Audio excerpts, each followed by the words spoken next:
आता अक्कलकोटमध्ये तुम्ही आलात तर अक्कलकोटमध्ये तुम्ही कुठे राहाल, तुमची निवासाची व्यवस्था कुठे होईल याची डिटेल्स मी तुम्हाला या व्हिडिओमध्ये देतो.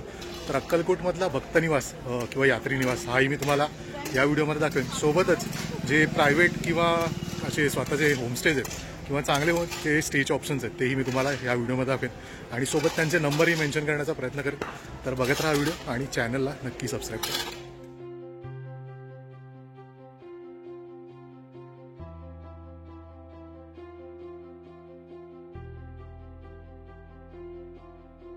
तर आता मी तुम्हाला दाखवतो अक्कलकोटमधला भक्तनिवास किंवा यात्री निवास.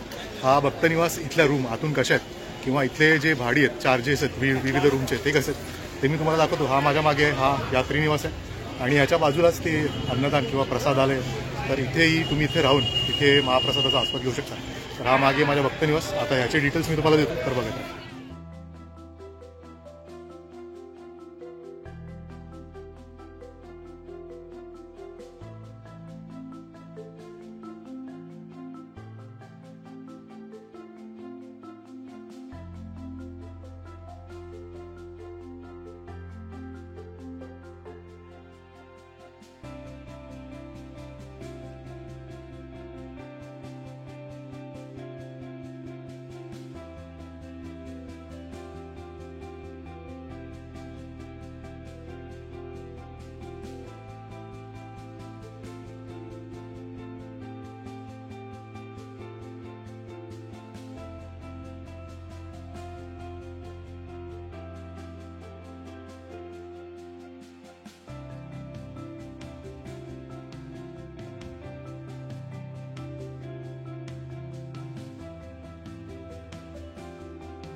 तर आता ज्या रूम तुम्हाला व्हिडिओमध्ये दिसत आहेत त्या इथले प्रायव्हेट होमस्टे आहेत. तर या होमस्टेचे मी प्राइजेस मुद्दा म्हणून या व्हिडिओमध्ये नाही इन्क्लूड करत आहे, कारण सीझननुसार हे प्राईस बदलतात. आता पीक सीझन आहे, खूप गर्दी आहे, तर इथे प्राइजेस खूप जास्त आहेत. ज्यावेळी इथे सीझन नसतो, खूप गर्दी कमी असते, त्यावेळी प्राइजेस या कमी असतात.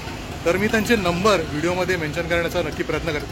तर तुम्ही त्यांना फोन करा, व्हॉट्सअपच्या माध्यमातून त्यांच्या रूमचे फोटो मागवा आणि रूमात तुम्हाला रूम पसंत पडली तर जे भाव सांगतील त्याच्यावर बार्गेन करा आणि नंतरच रूम बुक करा. तर आता पुढचे काही ऑप्शन्स अक्कलकोटमध्ये कुठे राहाल हे मी तुम्हाला दाखवतो.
तर हे सगळे होते तुम्ही अक्कलकोटमध्ये कुठे राहाल याचे सगळे पर्याय होते, विविध पर्याय होते. जर तुमचं नियोजन अक्कलकोटचं खूप कमी खर्चातलं असेल किंवा एकदम स्वस्तात तुम्हाला ही अक्कलकोटची टूर पूर्ण करायची असेल तर तुम्ही अक्कलकोटचा जो भक्तनिवास आहे किंवा यात्री निवास आहे तिथे बुकिंग करू शकता. किंवा तिकडे नाही जायचं असेल तर तुम्ही आजूबाजूचे जे होमस्टे किंवा हे जे स्टेचे ऑप्शन आहेत तिथे बुकिंग करू शकता. प्राइजेस त्या मानाने खूप जास्त नाही आहेत, मीडियम आहेत आणि कम्पॅरेटिव्हली बाकीचे टुरिस्ट स्पॉट किंवा आध्यात्मिक ठिकाण आहेत महाराष्ट्रात त्याच्या मानाने खूपच कमी आहेत. तर तुम्ही इथे बिनदिक्कतपणे बुकिंग करू शकता. तर असेच काही नवनवीन व्हिडिओज आणि नवनवीन जर्नीज तुमच्यासाठी घेऊन येईपर्यंत बघत राहा आपलं मराठी यूट्यूब चॅनल. याचं नाव आहे ट्रॅव्हल आणि बरंच काही. तोपर्यंत लिव्ह लव्ह आणि एक्सप्लोर. Bye, take care.